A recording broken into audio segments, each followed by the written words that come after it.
So this is one of those Costco carts, little four-wheel wagon that folds up, and then the handle comes down and it's supposed to lock in place, but it doesn't stay locked. And that's because these holes here have worn out and they don't hold in place anymore. So what you want to do is you want to take this rivet out. You're going to drill it out. It's plastic. You're going to have some melting and going on there. And you want to take this piece out. So what you want to do here is you're going to want to clean this out. Let me, it doesn't need to be ridiculously clean, but you want to clean this thing out as best you can. And then you want to take a piece of tape and you want to tape over the holes like that. So now what we're going to do is we're going to mix up some JB Weld and keep that level, and we're going to go ahead and fill those holes. So I'm going to do that. Then we're just going to fill those holes and we're going to let them sit overnight, because we're going to go back in and remeasure these holes so that we can get a little more life out of this handle, because this handle really pisses me off when it's falling down all the time. So we're going to see if we can repurpose this. But you want to notice this one, there needs to be some play in it so it can move back and forth. I'm just going to replace it with a screw and a nut and a bolt there. And so we're going to fill that, and then once the JB Weld sets up, we'll drill holes to get a little bit of movement, and then we will we'll put this back in and mark where we want our movement to be and go from there.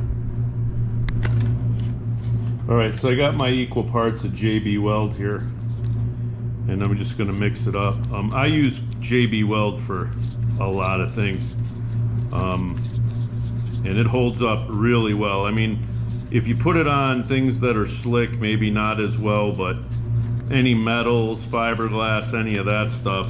I just repaired some of the fiberglass on my camper, and yeah, that stuff made it about twice as strong as it was before. I may have to mix up some more here. So I'm just gonna fill this in with this JB Weld here.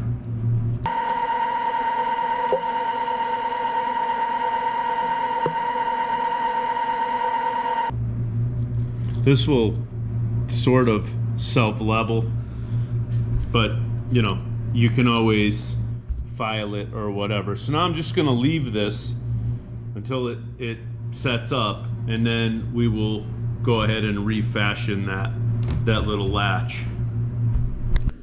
The JB Weld is dried now, so this piece has to fit back in here, but you can see it's a little bit on the tight side, so we're gonna have to file this down so that it goes in and out of there smooth. So let me go ahead and do that. So once this is filed down, now we have some movement. Now we just have to figure out our range, right? So this is the screw. I'm gonna do one thing at a time here. This is the screw that I'm gonna use to put in here. So all the way open would say be like that. So I'm gonna put the screw hole right here, and it has to be elongated a little bit so that way you get some movement in here. I'm gonna probably put it a little closer like that, so that way you just have to go a little bit. So I'd say right in the middle. I don't want it all the way out like that. I want it kind of like that. So almost smack dab in the middle of this is where I'm going to drill the first part of my hole, and then we'll check it from there. So you can see I put the hole in there into the handle. Now this had a rivet, and I'm not going to replace the rivet. What I'm going to do is I'm going to go ahead and I'm just going to leave that hole, and if you see, I have a little bit of play. That ought to be enough to get the piece on the handle in there to where it locks and unlocks. So I'm going to go ahead and I'm going to leave this just like this. I'm gonna insert the screw into there. Hard to do one-handed.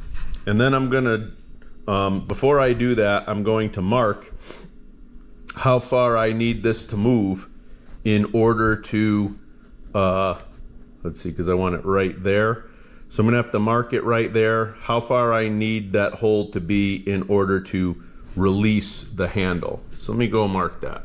So now with the screw in place, I can get an idea of how much movement I have in order to get the fitting to fit in there. So I'm gonna go ahead and I'm just gonna mark this end like that, because I want it to be able, I don't know if you can see that, but I want it to be able to lock this in place. Now if you can see all the way like that, that's plenty big enough to get the piece in there. So we're gonna go ahead, I'm gonna drill that out and we're gonna see whether or not it works.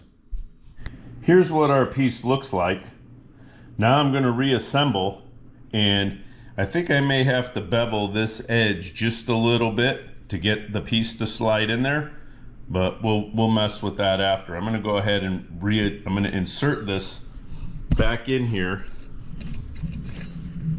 and it looks like that's looking good right there. May have to do a little bit more enlarging of that, but I'll do that when I file out the hole. We're gonna see if that works.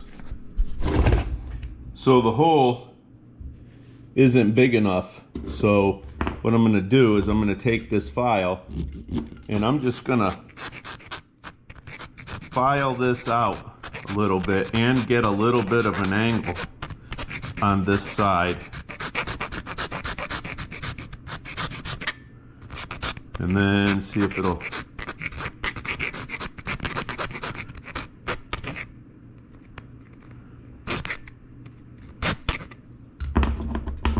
you could use a Dremel or, you know, like an all-in-one on this if you don't want to mess around with the filing.